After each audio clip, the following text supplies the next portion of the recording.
Elon Musk, Satya Nadella, Sundar Pichai, Steve Jobs, Bill Gates. These people are role model of thousands of people. Lot of people wants to become like them. तो कौन सी कड़ी है जो इन सबको आपस में जोड़ती है? इन सब में कॉमन क्या है? इनके बीच में कॉमन है आईटी एंड टेक्नोलॉजी इंडस्ट्री। बहुत सारे इंडियन यूथ आईटी और टेक्नोलॉजी इंडस्ट्री का पार्ट बनना चाहते हैं। My name is Ashutosh and I am training students for last 18 years for different competitive examination. I am also guiding students for different careers. For last 18 years, I have guided more than 1 lakh students. So, my concern is to provide easy solutions to the students. अगर आप IT और technology industry का part बनना चाहते हैं तो there are 2 ways. One is you can join this industry after doing your BTech, and second way is joining this industry after doing your MCA, that is Master of Computer Applications.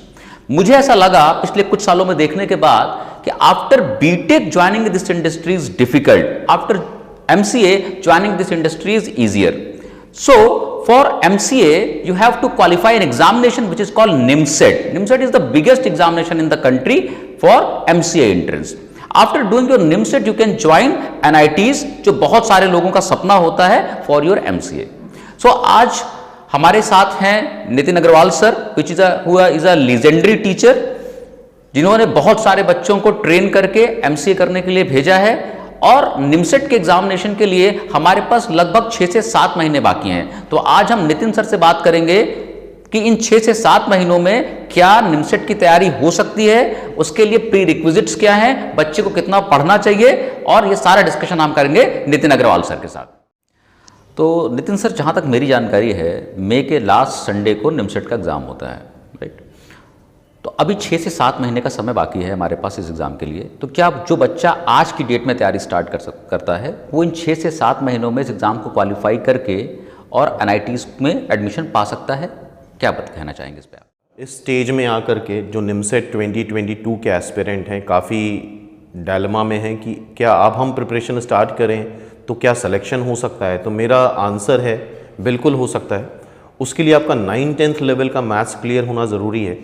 और last कई सारे सालों से हम देख रहे हैं INPS classes में कई बच्चे हैं जो नवंबर, दिसंबर, जनवरी में आए और अंडर 100 रैंक अचीव करी है. इसका रीज़न ये है कि निमसेट अकेला एग्ज़ाम है ऑल ओवर इंडिया जिसमें मेनली एक सब्जेक्ट है, वो सब्जेक्ट मैथ्स है. तो इसके अलावा ऑल ओवर इंडिया कोई ऐसा एग्ज़ाम नहीं जिसमें सिर्फ एक सब्जेक्ट का वेटेज इतना ज़्यादा हो. तो मेनली मैथ्स पे फोकस करना है. 4 to 5 आवर्स हम डेली मैथ्स की प्रैक्टिस करेंगे. इसके अलावा मैक्सिमम अगर चाहें तो 1 आवर सिर्फ अगर हम रीजनिंग क्वांट की प्रैक्टिस कर लें तो भी हो जाएगा. तो अगर कोई भी स्टूडेंट नवंबर से भी प्रिपरेशन स्टार्ट करता है तो आराम से क्वालिफाई कर सकता है अगर कंसिस्टेंटली और डिसिप्लिन के साथ नेक्स्ट 6 to 7 मंथ्स प्रिपेयर करें. इसके अलावा अगर निमसेट एग्ज़ाम की बात करी जाए, इसमें टॉप NITs इंक्लूडेड हैं. लाइक सभी को पता है NIT त्रिची है, NIT वारंगल है, NIT सूरतकल है, NIT कालीकट है, NIT भोपाल है, NIT Allahabad, NIT Kurukshetra, NIT Raipur, NIT Jamshedpur, NIT Agartala, 11 NITs हैं. इस साल NIT पटना भी इंक्लूड हुआ है. प्लस इसके अलावा लास्ट ईयर 2 साल से इंद्रप्रस्थ यूनिवर्सिटी हो गया, HBTU कानपुर हो गया, एंड हैदराबाद सेंट्रल यूनिवर्सिटी. ये सारे कॉलेजेस, सारे यूनिवर्सिटीज़ जितनी हैं वो सारी इंक्लूड हुए हैं निमसेट एग्ज़ाम में. आपको पता होगा, सभी को पता है, इन इंस्टीट्यूट में अगर बीटेक के लिए हमें एडमिशन लेना है तो बहुत टफ कंपटीशन है. 12 to 15 लाख स्टूडेंट एग्ज़ाम देते हैं हर साल, और 3 सब्जेक्ट बहुत इन डेप्थ में पढ़ना पड़ता है, फिज़िक्स, केमिस्ट्री, मैथ्स. उसके कंपैरिजन में अगर देखा जाए तो निमसेट में अप्रॉक्सीमेटली 22 से 25,000 स्टूडेंट हर ईयर अपेयर होता है, और उसमें भी जो डिज़र्विंग कैंडिडेट्स होते हैं अप्रॉक्सीमेटली 2 to 3,000 डिज़र्विंग कैंडिडेट्स होते हैं जो सीरियसली प्रिपेयर करके एग्ज़ाम देते हैं. तो यहाँ पे परसेंटेज ऑफ रिज़ल्ट बहुत बेटर होता है. अप्रॉक्सीमेटली 1,000 सीट्स हैं. तो ये अपॉर्चुनिटी मेरे अकॉर्डिंग अभी ग्रैब करने लायक है, तुरंत ग्रैब कर लेनी चाहिए, बिकॉज ग्रेजुअली यहाँ पे कंपटीशन बढ़ता जा रहा है. कुछ सालों में, 4-5 सालों में हम देखेंगे कि यहाँ पे लैक्स ऑफ स्टूडेंट अपेयर होने लग जाएंगे. तो अभी कंपटीशन रिलेटिवली काफ़ी इजी है. और प्लेसमेंट वाइज देखा जाए तो एक्चुअली जो प्लेसमेंट है वो एग्जैक्टली NITs में जो बीटेक के स्टूडेंट हैं उनके इक्विवेलेंट प्लेसमेंट होता है. अप्रॉक्सीमेटली जो ऑन एन एवरेज पैकेजेस हैं NITs का और जितने भी सेंट्रल यूनिवर्सिटीज़ हैं 10 to 15 lakhs पर एनम का पैकेज है। जितनी भी टॉप मोस्ट कंपनीज़ हैं वो सारी MCA के लिए ओपन हो चुकी हैं। गूगल हो, फेसबुक हो, माइक्रोसॉफ्ट हो, अमेज़ॉन हो and so on. Last 5 to 6 years में सर हम देख रहे हैं कि प्लेसमेंट बहुत अच्छे हुए हैं स्टूडेंट के। INPS क्लासेस से 40, 45, 60 lakhs तक के पैकेजेस गए हैं स्टूडेंट्स के ऑन एन एवरेज। इस साल कोविड की वजह से भी बाकी इंडस्ट्री काफ़ी डाउन हुई है, लेकिन IT इंडस्ट्री काफ़ी इम्प्रूव हुई है। इस साल भी जो 2019 का बैच था MCA का INPS से 100% प्लेस्ड हो गया है।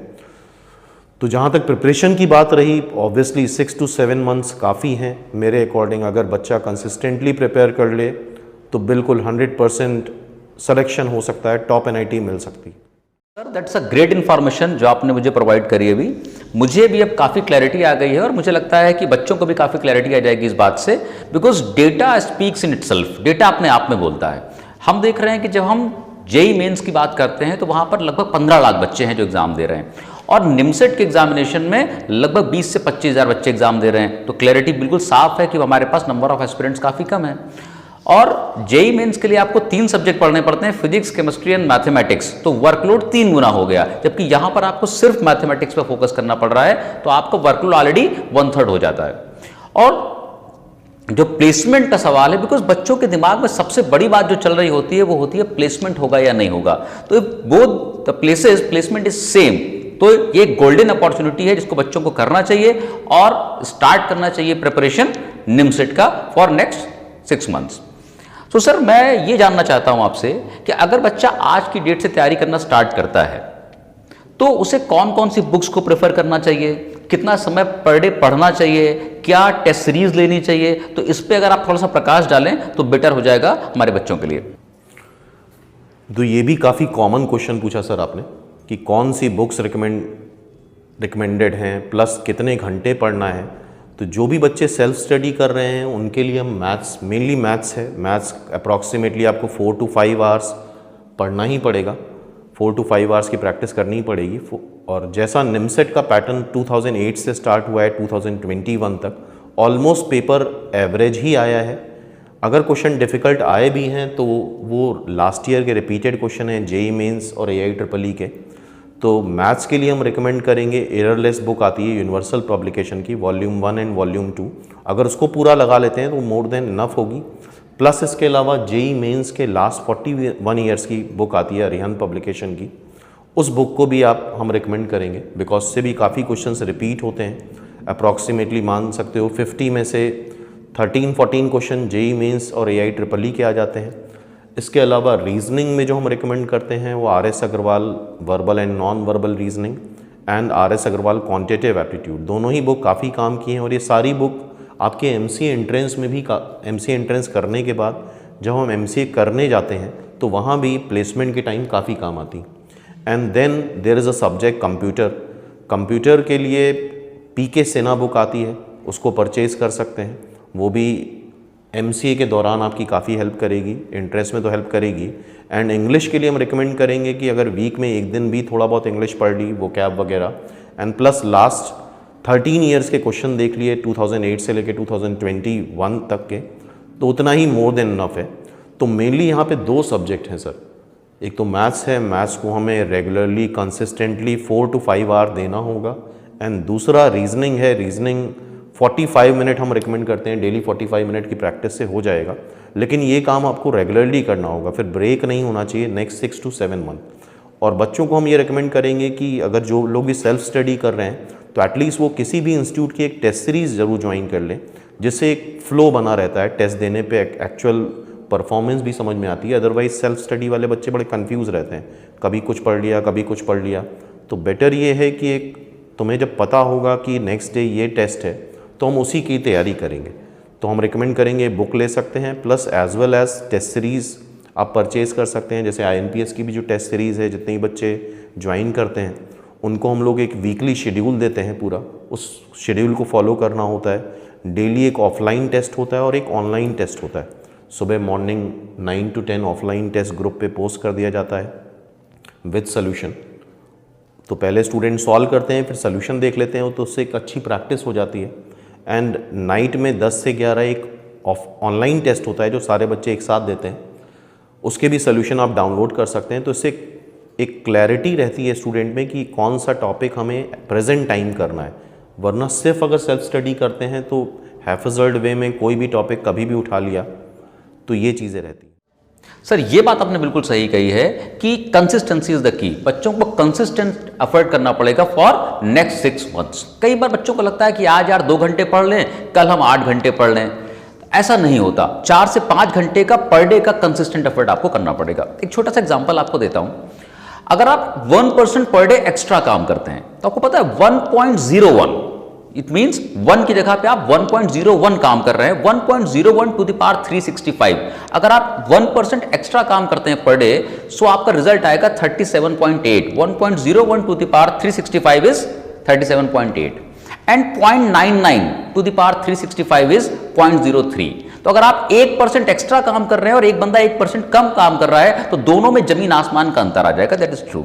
तो सर मैं अब ये जानना चाहता हूं आपसे कि क्या INPS अभी कोई कोर्स लॉन्च करने जा रहा है नियर फ्यूचर में, जिससे बच्चों को कमिंग निमसेट के लिए प्रिपेयर किया जा सके? इसके बारे में कुछ बताइए। तो INPS अभी भी लाइव क्लासेस ऑफर कर रहा है। 10 नवंबर से लाइव क्लासेस का एक नया बैच स्टार्ट हो रहा है, लाइव इंटरेक्टिव क्लासेस। इसमें डेली 4 बैचेस होते हैं, 4 डिफरेंट बैचेस होते हैं, 2 आवर्स के, जिसमें 90 मिनट की क्लास होती है, 30 मिनट डाउट सेशन रहता है। स्टूडेंट अगर चाहे तो वो एक बैच करना तो कंपलसरी रहता है, अगर वो चाहे चारों बैच भी कर सकता है। इससे होगा ये कि अभी भी अगर आप ज्वाइन करते हैं तो कम से कम एटलीस्ट 4 to 5 टाइम्स आपका कंप्लीट सिलेबस हो जाएगा। इसके अलावा इसमें रिकॉर्डेड वीडियोस भी सारे मिलते हैं। मोर देन 700 रिकॉर्डेड वीडियोस हैं जो स्टूडेंट जब चाहे जितने बार चाहे वो देख सकता है। जिन बच्चों का मैथ्स थोड़ा वीक होता है वो डरते हैं, इस वजह से हम लोगों ने इसमें जो मैथ्स का रिकॉर्डेड वीडियो सेक्शन है उसमें 150 वीडियो सिर्फ और सिर्फ बेसिक मैथ्स के इंक्लूड करे हैं, जो 9th 10th level, 6th 7th level, 8th 11th 12th की पूरी बेसिक मैथ्स कवर करता है। इसके अलावा इसमें टेस्ट सीरीज़ भी इंक्लूडेड रहती है। मोर देन 500 टेस्ट होते हैं इसमें। एक डेली ऑफलाइन टेस्ट होता है, एक डेली ऑनलाइन टेस्ट होता है। मॉक टेस्ट संडे रहते हैं। मंडे टू फ्राइडे मैथ्स की क्लास होगी, Saturday Sunday reasoning, English, computer, quant की क्लासेस रहती हैं। तो इतना I think sir more than enough है। अगर बच्चा इतना कंसिस्टेंटली कर लेता है तो एग्ज़ाम में इसके बियॉन्ड कुछ भी नहीं आता है। बाकी अगर आप चाहें तो INPS क्लासेस का ऐप डाउनलोड कर सकते हैं प्ले स्टोर पे जा करके।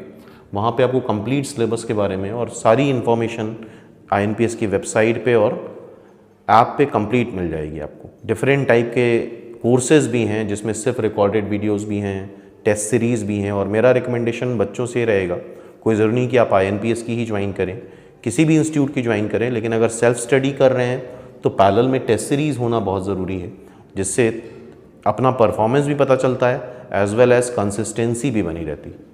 तो फाइनली आशुतोष सर, आप बच्चों को क्या मैसेज देना चाहेंगे? सर बहुत ही अच्छा डिस्कशन रहा आपके साथ और काफ़ी कुछ मुझे भी सीखने को मिला। मुझे लगता है कि बच्चों ने भी काफ़ी कुछ जाना होगा इस बारे में। और अब आपका इतना डिस्कशन करने के बाद मेरा कुछ भी बोलना इट्स लाइक कि सूरज को दिया दिखाना है। लेकिन अब आपने कहा है तो बच्चों से सिर्फ इतना कहना चाहूँगा कि मेरे पास जब भी कोई सवाल आता है मेरे मन में, मुझे आंसर मिलता है एक बुक में, दैट इज़ महाभारत। तो मैं आज महाभारत की छोटी सी स्टोरी आपको सुनाता हूँ। एक प्रसंग आप लोगों ने भी पढ़ा होगा कि पांडवास जो थे वो अपने अज्ञातवास के समय विराट नरेश के यहाँ रह रहे थे। ये बात दुर्योधन को मालूम पड़ी तो उसने विराट नरेश पर एक अटैक करवाया किसी और राजा से। तो विराट नरेश जाकर वहाँ बिजी हो गए इस वॉर में। Suddenly from the other side Duryodhan ने उस पर अटैक कर दिया। अब पूरी की पूरी सेना, राजा, सब लोग एक फ्रंट पर बिजी थे। राज्य में कोई नहीं था, सिर्फ एक राजकुमार था जो भी 17-18 साल का बच्चा था। और अब यह हुआ कि इस युद्ध में क्या होगा। तो पहले तो उसको लगा कि मैं इस युद्ध को फेस करूंगा। वहां पर अर्जुन भी मौजूद था जो उस समय एक किन्नर के रूप में था, डांस टीचर के रूप में था। उसने बोला कि मैं तुम्हारा सारथी बनूंगा और तुम चलो युद्ध में फेस करो। जब उत्तर वहां पर पहुंचा उस युद्ध को फेस करने के लिए, तो इतनी बड़ी सेना, इतने बड़े बड़े महारथी देख करके वो डर गया और मैदान छोड़कर भाग गया। तो अर्जुन ने जाकर उसको दौड़ के पकड़ा और अपना पूरा परिचय दिया और उससे बोला कि अब तुम सारथी बनो, मैं युद्ध करूंगा। तो उस कंडीशन पे उत्तर ने उससे एक सवाल पूछा और अर्जुन ने उसे एक जवाब दिया। That is very important for you people, जो आपको अपनी लाइफ में उतारना चाहिए। उत्तर ने वहां पर कहा अर्जुन से कि मैं तो युद्ध छोड़ के भाग गया था, मेरी इतनी बेइज्जती हो चुकी है, अब मैं किस मुंह से इन लोगों का सामना करूंगा। तो अर्जुन ने वहां पे कहा महत्वपूर्ण यह नहीं है कि तुमने अब तक क्या किया है, महत्वपूर्ण यह है कि तुम अब क्या करोगे। तो आज से पहले आप क्या कर रहे थे ये इंपॉर्टेंट नहीं है, आज के बाद आप क्या करेंगे दैट इज इंपॉर्टेंट। सो अभी 7 महीने का समय है, आपके पास एग्जामिनेशन क्लियर है और आप उठाकर तैयारी स्टार्ट कीजिए, कंसिस्टेंटली पढ़ाई कीजिए और इस एग्जामिनेशन को क्लियर कीजिए। Thank you very much guys.